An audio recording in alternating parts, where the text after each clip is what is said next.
বন্ধুরা, ছেলে বাজার থেকে ট্যাংরা মাছ কিনে এসেছে। ট্যাংরা মাছের খুব সুন্দর নতুন স্বাদের ঝাল করব।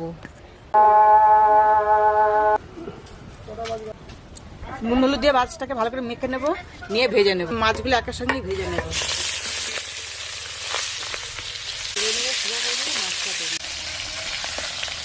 জিরের গুঁড়ো, ধনের গুঁড়ো একসঙ্গে এটা ঠান্ডা জলেতে গুলে নেব।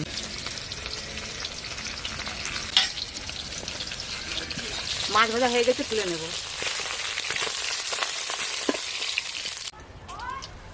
জিরে দিয়েছি, পেঁয়াজ দেব, টমেটো কুচি দিয়ে দেবো, আদা রসুন বাটা গুলোটা দিয়ে দেবো, মশলার গুলোটা। হ্যাঁ, হয়ে গেছে। ধনে পাতা কুচি দেবো আর গরম মশলা দিয়ে দেবো। আমার হয়ে গেছে ট্যাংরা মাছের ঝাল।